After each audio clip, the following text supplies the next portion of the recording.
The Cavs got killed in their rematch with the Thunder. Shea and Jalen Williams cooked them. Tyrese Haliburton returned for the Pacers, and we're going to talk about all of the action from Thursday. It's an end to Jimmy Butler's suspension as well. Michael Bolton.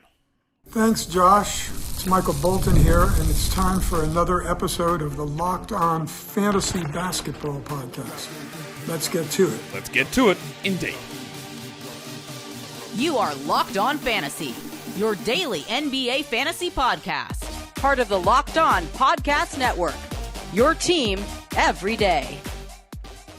Hello and welcome to the Locked On Fantasy Basketball Podcast, brought to you by Basketball Monster. My name is Sophie Monk, and I save millions of lives. I'm also the lead fantasy analyst at basketballmonster.com, and you can find me on Blue Sky, joshloyd.bsky.social, on Twitter at redrock_bball, on TikTok at redrock_bball, and on Instagram at Locked On Fantasy Basketball. Today's episode is brought to you by FanDuel. From the first whistle to the final drive, FanDuel makes the NFL playoffs even more exciting. Right now, new customers can bet $5 and get $300 in fact, not even dollars, bucks, which is the same thing. $300 in bonus bets if you win your first bet. Visit FanDuel.com to get started. Also, LockedOnDaily.com. Why don't you saunter over there, check it out, and get a newsletter stuffed into your virtual gob. Emails 5 days a week. And if you're here, why don't you stick one of those thumbs in my gob?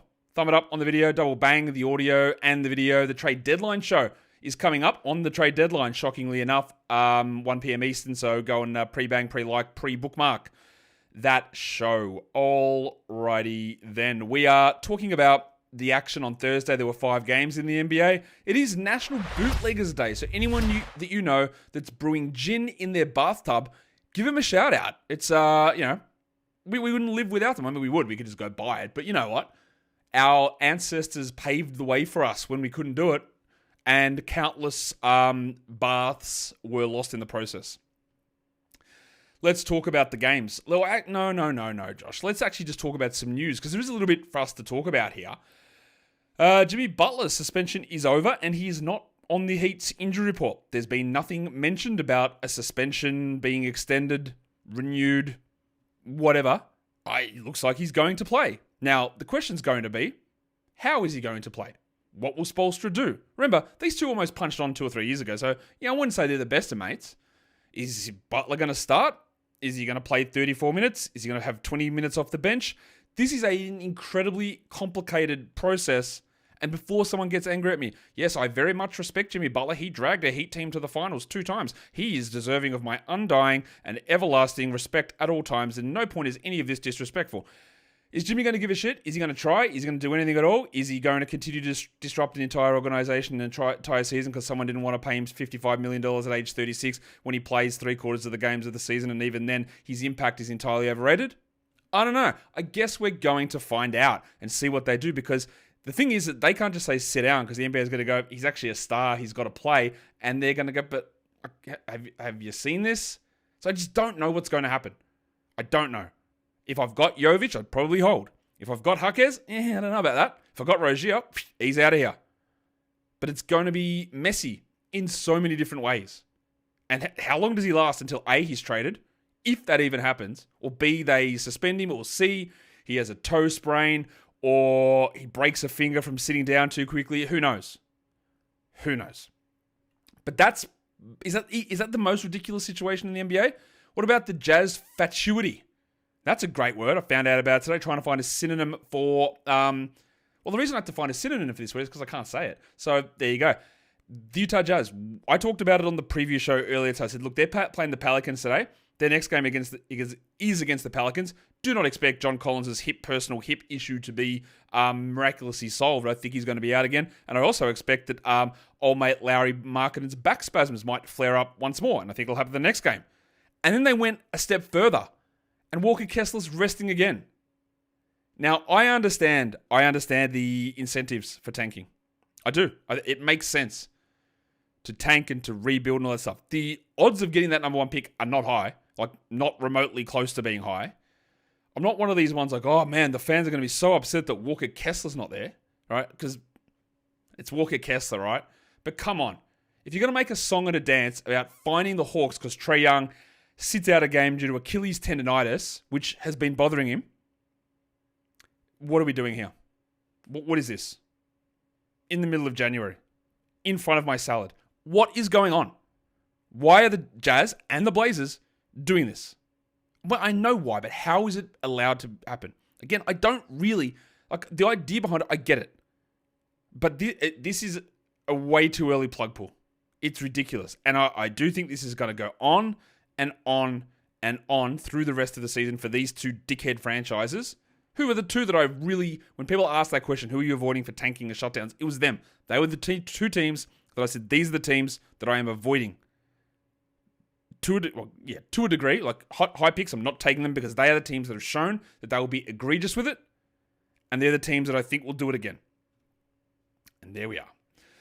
They're doing it. And so the Jazz are going to have no Sexton's back, though. They're going to have no Kessler, no Markkanen, no Collins. Even old mate, my mate, your mate, Micah Potter. He's out as well. So who's playing? Well, that's a good question. I'm glad you didn't ask, because who is playing? Cody Williams. Cool. Isaiah Collier, Kyle Filipowski, Bryce Sensabaugh, Keontae George, Colin Sexton, Drew Eubanks, Svi Mihailuk, Pat Mills, EJ Harkless, and Oscar Tshiebwe. That's who's available.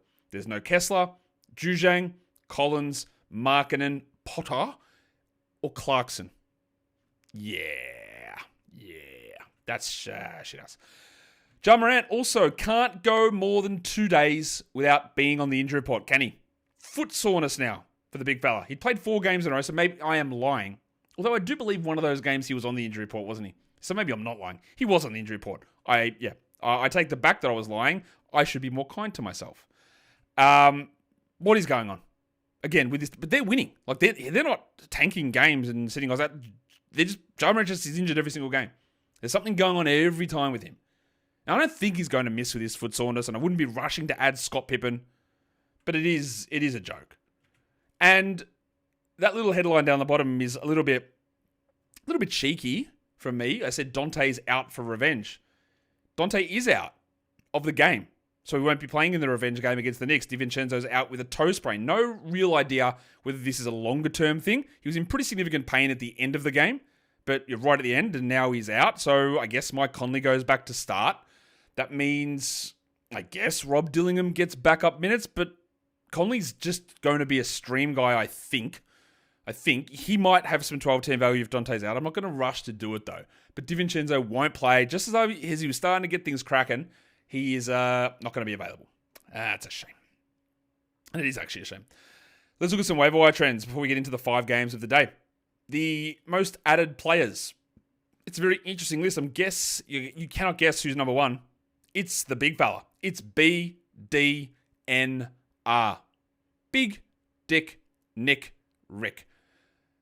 Nick Richards on our advanced roster number on Basketball Monster jumped up 70%. That's a lot. Now, I have my doubts about what Richards provides, and I have spent too much time over the last 24 hours trying to figure out if I've lost my mind. Am I going crazy? What am I missing? I'm seeing posts. Someone posted something on Fantasy Basketball subreddit. It's like, man, it's going to be a top 40 season. I go, who do you think Nick Richards is? Maybe I'm completely off. Who do you think he is? What are we talking about here? Oh, he's going to get a double-double every time he plays. Is he? No, literally not a single player does that. But Nick Richards will. He's not even going to start the first game, I'm pretty sure. I think they're going to run a 3-man center rotation. I don't get what's going on. We saw Nick Richards start 60 games last season. He averaged, 10 and 9 with 1.2 blocks? He was like the 140th best player? What are we doing? Is he better than Mason Plumlee? Sure. Is he better than Osa Ighodaro? Probably. Is he better than Yusuf Nurkic? But it doesn't matter. They won't play Nurkic irrespective of it. But no, he's not. But that doesn't really matter. But is he better than those guys enough where he's going 35 minutes Nick Richards and the other guys scrap for the other 13? No. No, he's not. I could end up being just incredibly wrong. And there's absolutely no problem with adding Nick Richards, by the way. None. If you want to add him, do it. My statement has always been, I don't think that it is an absolute must, that you've got to do this. You'll be stupid if you miss out. That is my position on it. Do it. grab it. Take a crack at it. But when I look at his numbers, I go, what am I missing? What is good here? 10-9 with 1.4 blocks is not a good player. It is an average fantasy. It's a below average fantasy contributor. And I don't get the infatuation here. I just don't understand it. But he's been the most added player. Next one there is Scooter Henderson, which, again, totally fine to do it. Totally a good add. I would love to see 2 of these Blazers players be permanently out of the way because Chauncey Billups has shown no indication that he's going to just start Scoot over players when they come back. But they're out, so cool. Cason Wallace, okay, didn't do very much today, but that's okay. It's a 3-game in 4-night period for the Thunder. Nobody else has got that, so that is where the value is. But why is Chris Boucher on that most added list? I get it. A couple of days ago when he put up big numbers, but he was not good yesterday. So the fact that he's still there and people haven't moved on, like, what is happening? Steph Castle on the list, 2 good games in a row. Jeremy Sohan out again. I don't have faith that Castle's going to maintain that level of production, but totally okay as well. And the last one is Grayson Allen. So I hope I know that those ads were done before today's game. So W to you guys. He's putting up some okay numbers, and we'll talk more about Grayson when we get to the Phoenix Suns portion of the show. On the most dropped players list, number 1 and number 2, both play for Dallas. That's Spencer Dinwiddie and Quentin Grimes. Reasonable. Get rid of him. Interestingly, Kyrie, who sat the last game, I thought it was due to being a back-to-back, but he's questionable again. So if he is out, then I'm happy with Dinwiddie. But overall, yeah, don't worry about it. If you want to have Grimes, if you want to have Dinwiddie, I think it's okay. But absolutely not a problem at all in being moved on from. Max Christie got dropped. I thought his last game was pretty good. Again, I don't think that he's a must-roster guy, so I get the decision. It's more like, why did it happen right then? I'm going to guess it partly because people streamed Christie in, the Lakers don't play the next day, so they moved on, but whatever. Jose Alvarado didn't realize he was rostered in enough leagues to show up on the most dropped list, but yeah. Zach Edey, yep. He's playing 20 minutes a night. He's like 180th best player. There's nothing good there at the moment. There was a stretch earlier in the season, but that's not what they're doing. So, yeah, move on. And I think washed legend Bogdan Bogdanovic, move on. He might have a better stretch. He might. But again, it's always this discussion, is that when you wait for him to get better, what is the actual best case outcome here? It's almost like the Chris Middleton thing. All right, so Middleton will have some good games, but like in 25 minutes a night, what is he, the 110th best guy? Is that worth holding for missed games and injuries and low minutes? Like, that's sort of where I sit with Bogdan at the moment. And again, a lot of these names, Christie and Bogdan and even Dinwiddie, if you've got them, that's all right. It's all right. And if you don't, I think it's also okay. They're in that big group of about 40 guys where they can just be on and off and on and off, depending on structure and stream and schedule. And what's another word I can say that starts with S? Structure, stream, schedule, and situational positions on the roster. I don't know. Something like that. Anyway, we'll come back. We'll talk about the games in a sec. Before we do that, today's episode is brought to you by Robin Hood. Not the fictional character, but Robin Hood Gold, where you can now enjoy the VIP treatment. Was he even fictional? I don't think he was. Anyway, you can now enjoy the VIP treatment, receiving a 3% IRA match on retirement contributions. The privileges of the very privileged are no longer exclusive. With Robinhood Gold, your annual IRA contributions are boosted by 3%. Plus, you also get 4% APY on your cash in non-retirement accounts. That is over 8x the national savings average. The perks of the high net worth are now available for any net worth. The new gold standard is here with Robinhood Gold. To receive your 3% boost on annual IRA contributions, sign up at robinhood.com/gold. Investing involves risk. 3% match requires Robinhood Gold at $5 a month for 1 year. From the first match, must keep funds in IRA for 5 years. Go to robinhood.com/boost. Over 8x the national average savings account interest rate claim is based on data from the FDIC as of November the 18th, 2024. Robinhood Financial LLC member SIPC. Gold membership is offered by Robinhood Gold LLC. Today's episode is also brought to you by Skims Men's. We've heard of Skims. Like you, I am a huge fan of KUTTK, which, is that right? KUWTK. So I've seen the Skims brand. I've seen it germinate from a seed into a flourishing bush. And if you need to cover a flourishing bush, well, Skims Men's has so many different shapes and sizes of underwear. Boxer briefs, traditional ones, regular boxers, shapes, sizes, materials, cuts. It's all there with the Skims for Men's range, Skims Men's range. What an absolute mouthful that is. And again, if you have got... No, I can't do that one. But anyway, with Skims Men's, it's so comfortable. It is fashionable. The colors are great. The comfort is great. And we love comfortable undies. We do. We love them. Because that is the perfect idea. You don't want to be scratching around and readjusting. You want to make it out like you are wearing nothing at all. Nothing at all. Nothing at all. So shop Skims Men's at skims.com/LockedOnNBA and Skims stores. Let them know that we sent you. After you place your order, select podcast in the survey and select our show in the drop-down menu that follows. Yeah, it's Friday afternoon here. It's getting a little bit wacky up in the old brain, so apologies for that. Like I said, we are talking games. So let's actually just talk the first game, because it is the Indiana Pacers and the Detroit Pistons. We'll move on and talk about the Pacers side of this first. And they made a couple of changes to their starting lineup. Tyrese Haliburton, after his hamstring soreness turned into a groin strain. By the way, a strain is a tear in the muscle. That is literally what a strain is. But he missed 4 days, so well, who cares? Surely he's 100% fine, ready to go. Absolutely no worries. This will have no repercussions, and it might not. But it is just another idiotic example of the treatment of soft tissue injuries. Absolute idiocy. But that's okay, because Haliburton returned. He moved into the starting lineup, so Ben Shepherd moved to the bench. And then, after 2 months out, Aaron Nesmith returned. He went straight into the starting lineup because Benedict Mathurin was suspended, and Nesmith was straight in there and played like, well, let's start. What did he play? 9 minutes. Was it 10? It's close to that. It was 9. He had 9 points. He had 2 threes. And I look at the advanced roster numbers on Nesmith. He's still 7% rostered. What have you guys been doing? I know it's not you, but why would Aaron Nesmith be the guy that you would hold on to? What for? Like, the best contribution he is going to have is the category that he already leads the NBA in, and that's turnovers. He's just, why? This is the definition of, I've waited to hold so I get the 130th guy back, maybe, best case. I don't get it. He played 9 minutes. And then, if you're going to play the 240 game here, because Mathurin's returning next game, how does it all work out? Who misses out? Is it, hello, Jarris Walker? Is it Shepherd? What does Mathurin do? What does Nembhard do? What does McConnell do? This is the situation at the start of last season where Rick Carlisle had to have a chat to TJ McConnell and go, sorry, mate, there's too many guys. You're going to get DMP'd. And then he had to change his mind and move him back in.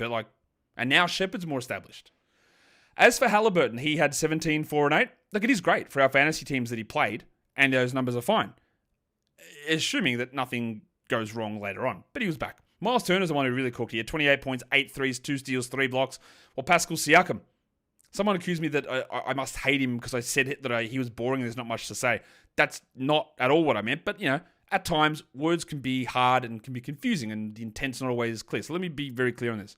I don't really talk a lot about Pascal Siakam because I don't know where the value is in fantasy, what the point of it is. He's not slumping. He's not surging. He's sort of doing the same thing all the time. But this is a game that's well above what he normally does. So there you go. Shout out to you, Mr. Shaquem. 26, 7, and 7 with 4 steals. And he shot well from the field and from the line. And he has been exactly the guy that we wanted him to be, which is one of the biggest compliments you could give someone in fantasy. Hey, I thought you would be a 40 to 55 ranked player. There you are. Bang. Absolute reliability. Love that. Unbelievable stuff. Thank you, Pascal Shaquem. Mr. Walker, hello. Had 2 blocks and a steal. I didn't give my full balls into that one, did I? Hello. Jarris Walker, he's flirting around with little bits and pieces of value defensive stat-wise, but there's not enough. There's not enough that happens often enough to consider him must roster, even in 14s. And now we get to the question of what do we do? Oh, by the way, if you've got Obi Toppin, please stop it. Come on. What are you doing? Get out of here. What do you do with Nembhard? Because he played 41 minutes here. He had 12, 4, and 6 with 3 steals, which is pretty good. He shot 36%, which is not good, clearly. But now you get into the mix. Mathurin, Nembhard, Haliburton, McConnell, Shepherd, Nesmith.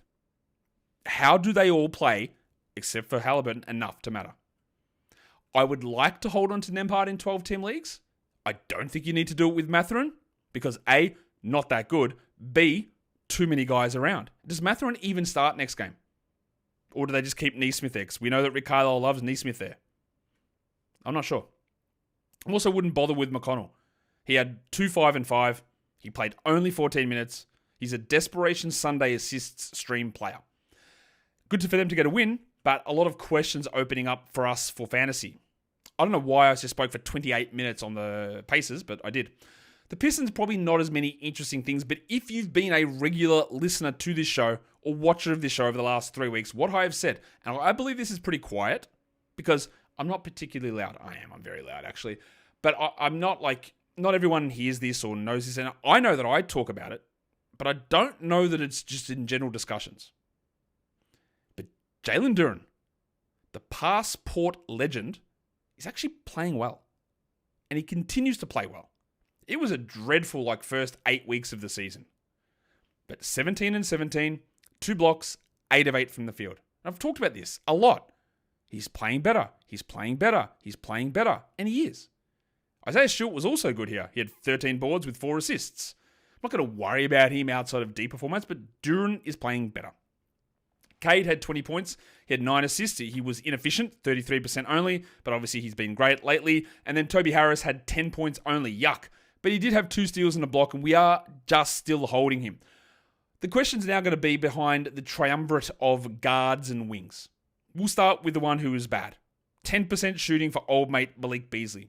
And this is the Malik Beasley that I know and love. This is the Malik Beasley that got charged for waving a gun at someone walking outside his house. 3 points, 1 3, 10%, no assists, no steals, no blocks. That's bad. So that brings me to look at what's Beasley been doing? What's his rankings been showing us?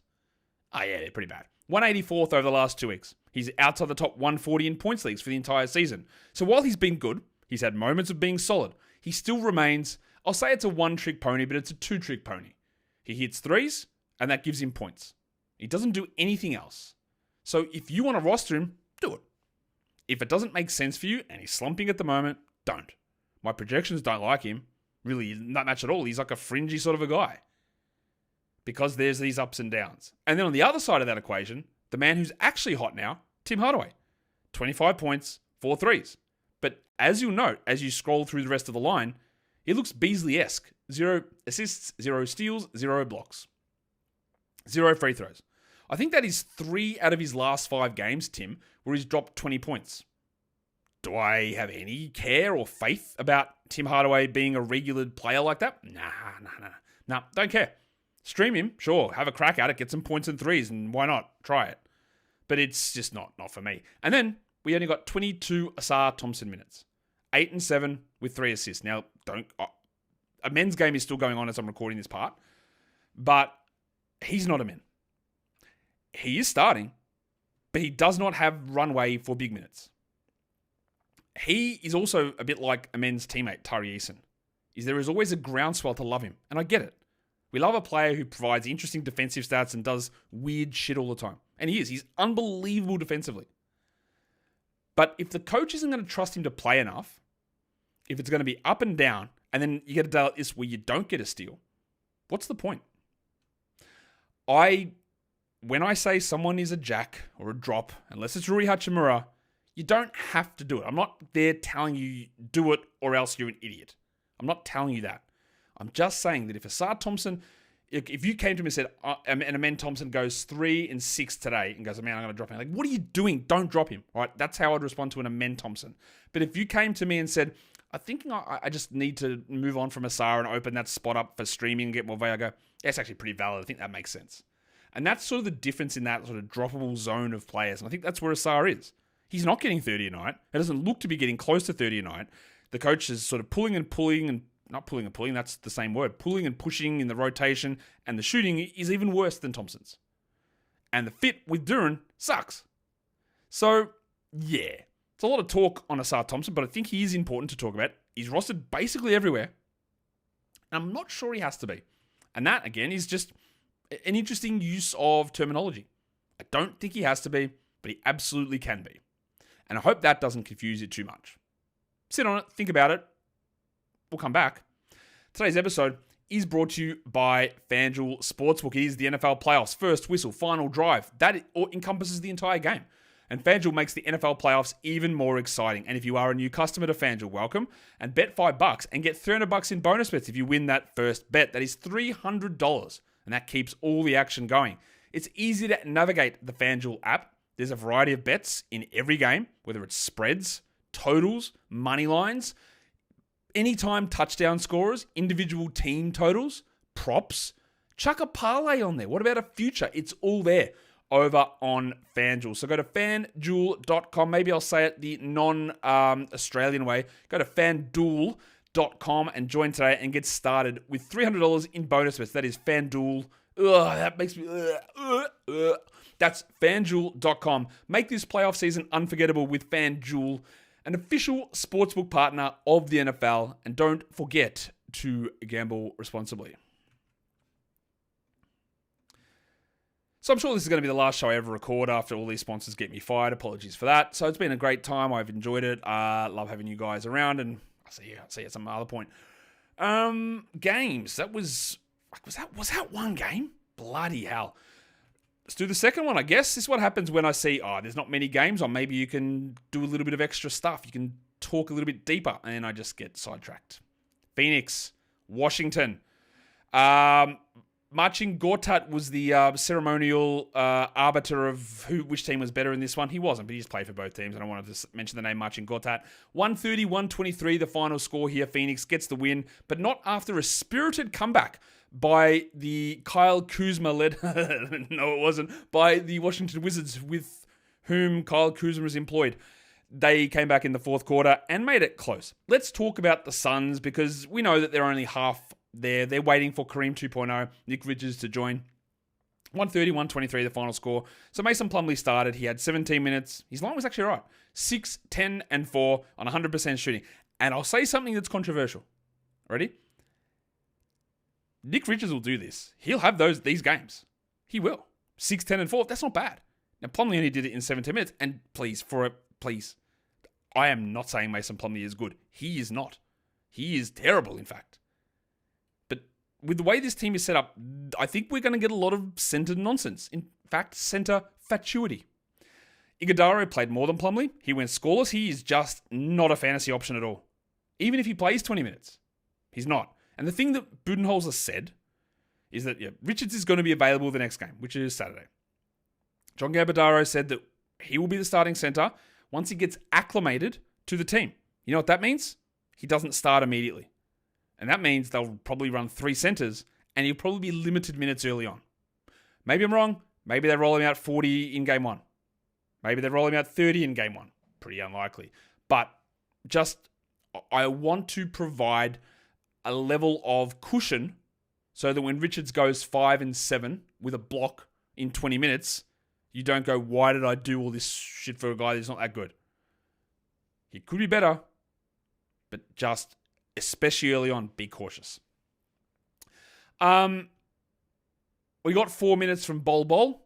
I guess the 4 in Big 4 stands for 4 minutes. Devin Booker had 37 in 39 minutes with 5 assists, 2 steals, and a block. Inefficient, but good. And Durant was, weird. I don't know. It's a fine game. 26 and 3 with 2 blocks, but 75 on the line. And he is, 24th now over the last 2 weeks. It's been a weird season for Durant. I know people say he's been awesome. He's been pretty good. I don't know. It's just something that feels like, I don't know, just a bit off at times. And I can't really grasp what it is. Tyus Jones' minutes went back up, but it is worth noting that Bradley Beal did not play. So when you see the minutes of Grayson Allen, who had 21 points with 5 threes, he started out shooting 6 of 7. And what did he end up shooting? Let me double check that, as I should have just double checked that in advance. He hit 2 of his next 5 shots to end up on 67%. 21 points, 5 threes. He had 2 steals, but no Bradley Beal. Royce O'Neal played 22 minutes, 9 points, 3 threes. No Bradley Beal. Tyus Jones got 31 minutes, 9 points, 10 assists, 3 steals. No Bradley Beal. And when Beal comes in and plays his 31 minutes, someone's going to lose. Ryan Dunn, 18-11, 30 minutes, a block. No Bradley Beal. Also, just a blanket statement, you're playing the Wizards. So do I think Ryan Dunn's an ab? No. Do I think Jones is a must roster? No. Do I think Allen's a must roster? No. Royce O'Neal? No. And I'm talking 12s here. But if you streamed in Jones, if you had Allen, if you tried O'Neal, if you tried Dunn, absolutely reasonable. But the Beal situation, and then of course the GOAT Nick Richards arriving, is going to create decisions that need to be made in terms of how those roster goes. And it's going to be a lot of, well, you're hot, play well, do more, maybe not, let's try something different. Nothing that I go, this is locked in. Allen's getting 28, Dunn's getting 28, Jones is getting 30 every night, let's go. I don't believe that will be the case. Can't wait to be wrong. On to the Wizards. Their starting lineup was the same, and we got an absolute cracking game from Keyshawn, don't call me Kaishawn, George. Big game. But is it worth anything? Because immediately, when you play for a bad team, and Keyshawn does, you're going to get the, stash. And let me, again, do I want to be always pouring cold water on things? I don't want to, but I do think context is always important. 31 minutes for George, 24 points, 6 threes. Love it. Shot 80%. Right, 80. That's not real. I think he was shooting 24% from three prior to this game. This game brings his three-point shooting up to 27% for the season. Now, in fairness to him, he's up to 34 over his last 8 games. But he's still at 35% overall from the field this season, and it hasn't been from lack of minutes. He's averaging 25 minutes a game, under 8 points. It's been a nice run from him. And I think that he, again, should be the priority over Justin Champagnie when they do move on from guys, if that's what they end up doing. But a stash waiting to see if Kuzma is traded or moved on from or whatever. Understand that he plays a very much the same position as Bilal Coulibaly. I'm not sure I'm going to rush to do it. Put it that way. Jordy Poole, only 26 minutes. You'll say why? Well, a couple of reasons. 5 fouls. And then he was on the bench with the fouls. The bench got them back into the game. And he just didn't come back in because the bench was cooking. Easy. The game wasn't bad. 18-4-4 for Poole with 2 steals. You take that. And you also take the game from Sarr. 16-9, 2 blocks. I know people are down on Sarr. And they don't think he's particularly good or great for fantasy. I would be rostering him in every league. I would not leave him on a waiver wire anywhere. Justin Champagnie had 10 points in 10 minutes. There's too many paths or too many guys on the path to prevent him from being a 12. And then let's talk Bilal. 36 minutes, which you love. You love the floor. 13, 3 and 2, 44% from the field. His ranking roller coaster is outrageous. I do think you hold him, but bro's 212th over the last 2 weeks. He is outside the top 100 for the season in points and categories. I still think we hold him, but it is rough. And I don't think we hold Bub Carrington. Carrington played 26 minutes for 6 points. 111, 29%. No Brogdon here. Again, it's not that there's been no minutes for him. It's just that he hasn't done anything good. And I like Bub a lot, but it's rookie point guard syndrome. I don't think he's a rosterable guy. What is going on with Kyle Kuzma? 5 points in 27 minutes. He took 4 shots. This is Kyle Kuzma. 4 shots.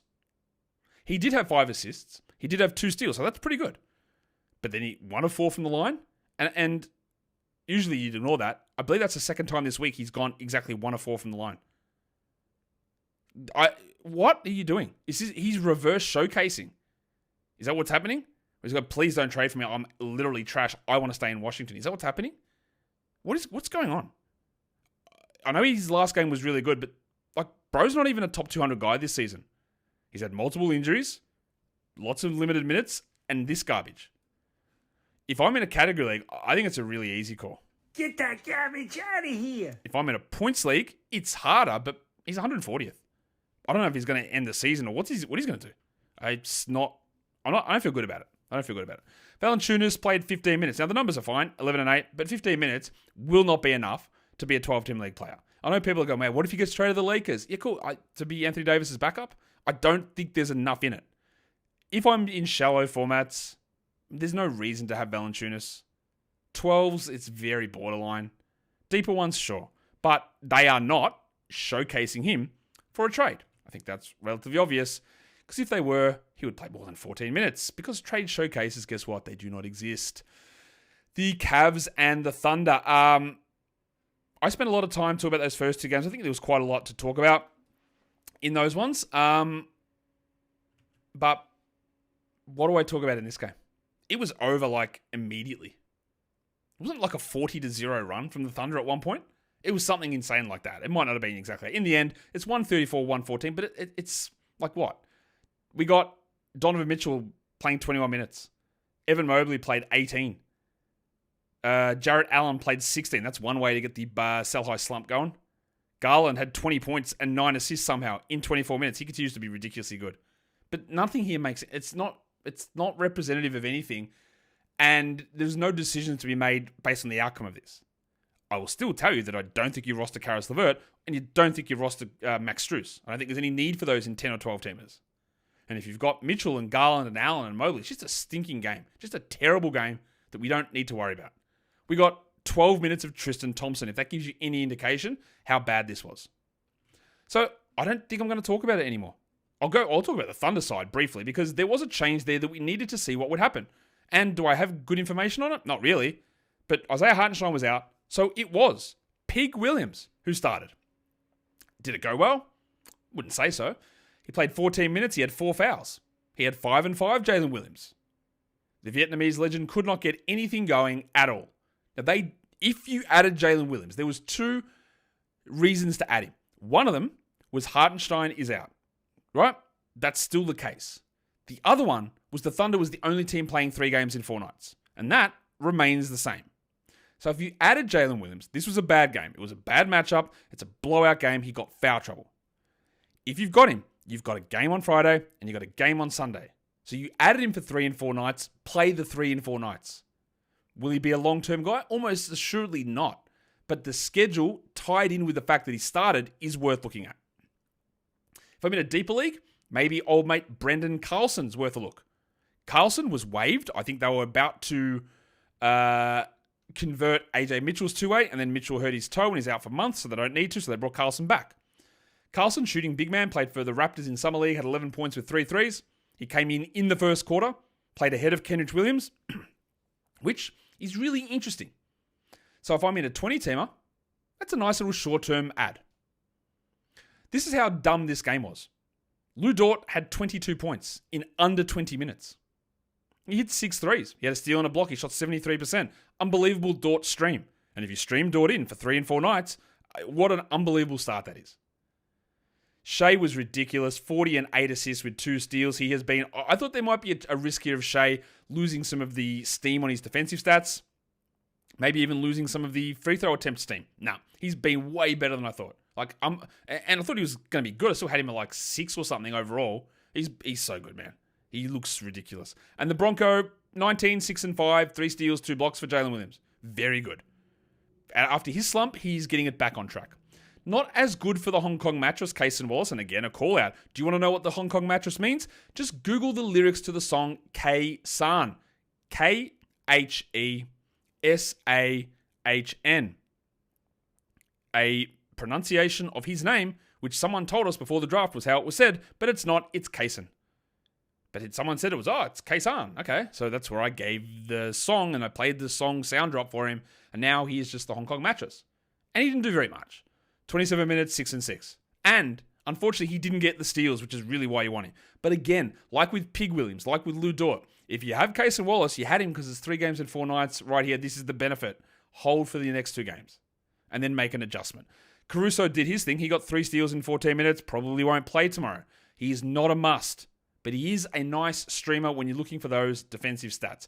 Shout out to old mate Adam Flagler, one of the worst games you'll ever see. Taylor Horton-Tucker saw this and go, bro, pull up.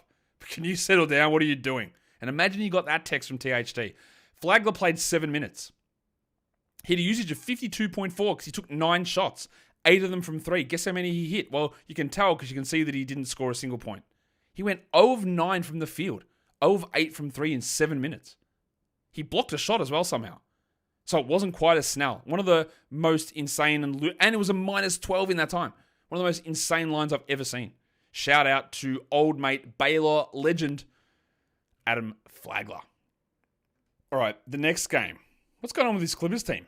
They're just frying everybody. They beat the Blazers very, and I know the Blazers are bad, but this Clippers team hasn't had Kawhi Leonard basically all season. He didn't play in this game. Is James Harden just a winning basketball player? 118-89, the final score here for the Clippers as they, once again, TCB, take care of business. I thought they'd be way worse than this, but they're going to make the playoffs, aren't they? They are just putting up ridiculous numbers consistently. All right, let's take a look at the Blazers, the Clippers side of things. So as I said, there's no Kawhi, so Chris Dunn moved into the starting lineup. He only played 19 minutes, but he had 3 steals with 7 points and 6 rebounds. And we know what Dunn is. He's a nice steals streamer. Zubats, 28 minutes, 10 and 8, 2 steals, 2 blocks, can't complain there. Jimmy Harden, 19, 2 and 6, can't complain there. Terrence Mann, 14 points, solid. We don't really do much with that. A weird Norman Powell game in terms of he didn't hit free throws, 6 of 9. Which hurts on that volume, but that's okay. He had 23, 5 and 3. He didn't get a steal. Just not at his absolute best. Still very good. Kevin Porter was back in the rotation. He had 8 points. We're obviously not rostering him anywhere. And then Derek Jones, 13, 4, 71%. Easy victory. Not a lot to take out of it, I don't think. So should we see what we can take out of the Portland side of things? They were able to roll out the same starting lineup. There's no Jeremy Grant still. Facial contusions keeping me out for years. Denny Abdi was out. Donovan Clingan was out. So let's see whether we got anything better from the Snowman, DeAndre Ayton. Well, I guess 14 and 7 counts as better. But you'll be shocked to know there were no blocks, no free throw attempts, and he played 24 minutes. And once again, they just kept the minutes down because why not? Scoot started. 16, 2 and 6 and a steal. And if you've got Scoot, you'd love it. But all of the same questions remain. That's great that he did that, but it needed Grant and Abdi out for them to commit to playing their number 3 overall pick. He might not be very good, but I'll tell you who's also not awesome that you got to build around, Anthony Simons. He missed all 9 of his shots. He had 0 points. He did have 5 assists, so that's a saving grace, but he was a minus 31. Kamara, who took like 20 shots yesterday, took 5 here. Lucky he didn't take any more because he didn't hit a single one of them. 0 points, 2 steals, and a block, and I still consider Kamara a stream guy for steals, and that is it. Rob Williams got some backup minutes, and he obviously even wasn't at his best, like permanent brilliance. He didn't do it. We're not rostering him. I am still holding Ayton, even though that's not a great game, and then even Shaden Sharp wasn't very good. 12, 4 and 4 in 23 minutes. The team continues to stink. The guy that was good is a guy that's been good a lot of the time, and that's Delano Banton. 23 in 25 minutes. He hit 4 threes. He is a incredibly high usage player, though, for a guy that's inefficient. 36 usage. He took 17 shots. He didn't do much else. He's a name to remember. He's more of a stash if you've just got those longer benches. But this team, again, it's not quite as bad as Brooklyn, but it's a mess. And I still don't have any clarity. Is Scoot going to play 25 in the next game? Are they going to keep going with Simons and Sharp as the backcourt they need to? They shouldn't. But again, politics all plays a part of it.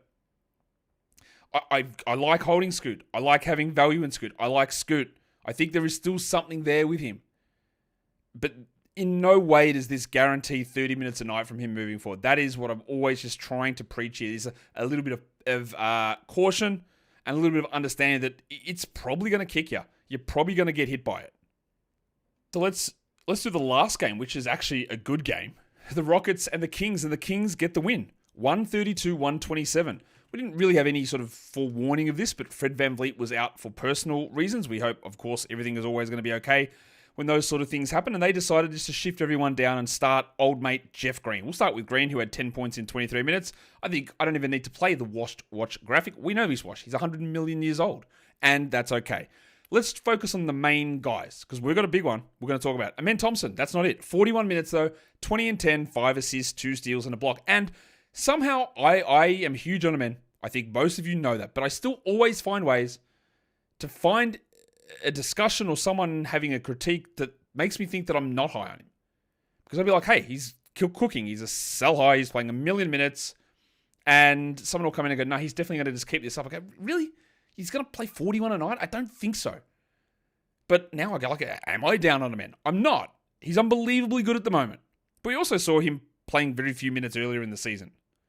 And this game, while we did get, amazingly, Tari Eason back, VanVleet was out. So that's 40 minutes that need to be pumped in somewhere. Love Amen. Got to be rostered. Gonna be a beast. Doesn't guarantee 40 a night. Şengün had 21 and 10 with 4 steals and a block, and Jalen Green continued. Just keep it going, man. Just keep pumping the sell highs out of it. But you're not settling for top 60. No. You ride it out unless you get top 40. Green had 28 and 5 with 4 threes and shot unbelievably with 20 shot attempts. Fantastic. And Brooks had a better game. Dillon had 12, 3 and 4 with 2 steals. He didn't shoot well, but he was better. But what about the return of Tari Eason? Eason played. He played 24 minutes. They said he had a limit between 20 and 25. And I went, okay, some nights you don't even do that anyway for him.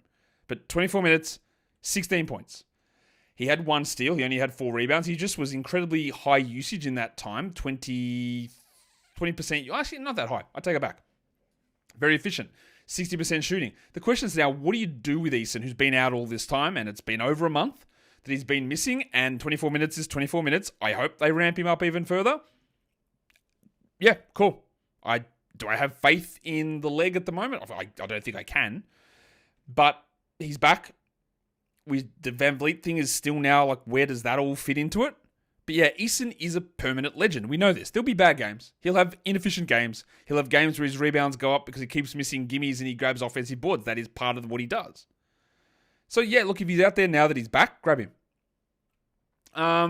Steven Adams played on the back-to-back as well, which is interesting. While Cam Whitmore played 23 minutes, he had 9 points. I know some people have grabbed Cam in 12s. I don't think you need to do that. He's a points streamer. And with Van Vliet out, like, he would play and Whitmore would be pushed way down. That's just simple. I think that's a simple sort of evaluation of that. The Sacramento Kings. Malik Monk did return, and that meant that Keon Ellis moved to the bench. Ellis had 6 points in 11 minutes before injuring his ankle, and it looked pretty bad not returning. Stash him in your injured slot always when you can, but he's going to miss time. He's only going to play good minutes when the starters are out. I think he had 8 first half minutes before the injury. It's very hard to hold that in most cases. Get that garbage out of here. If we're talking about what his value is in the current role, it's not enough. If you want to hold waiting for someone to get hurt, well, that's a different story. But now, the injury that you waited for actually happened to him. So that makes it even harder.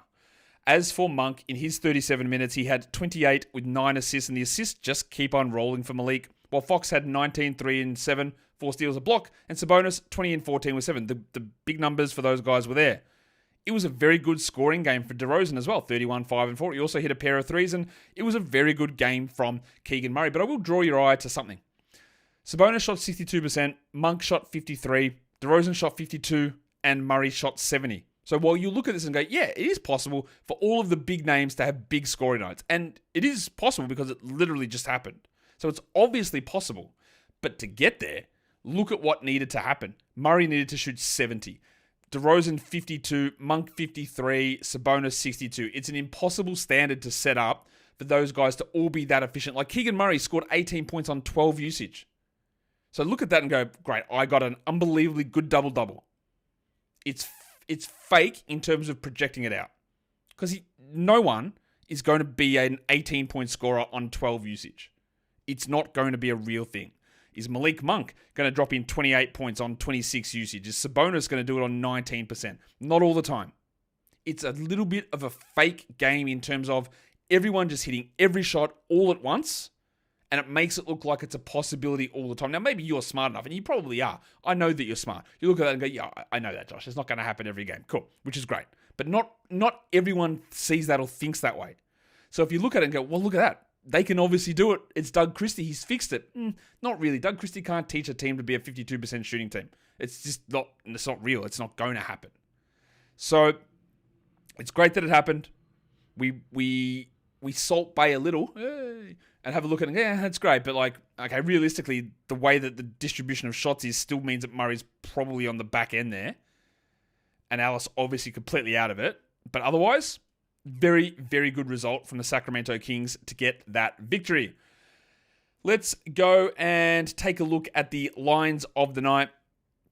Your monstrous line of the night was actually really, really tight up at the top with this one, but we are going to go with Miles Turner just over Shea. 28 points, 3 blocks, 8 of 11 shooting for Miles Turner to nab the monstrous line of the night.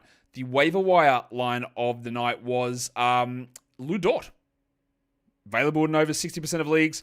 22 points in under 20 minutes. He hit 6 threes. He had a steal and a block. Amazing.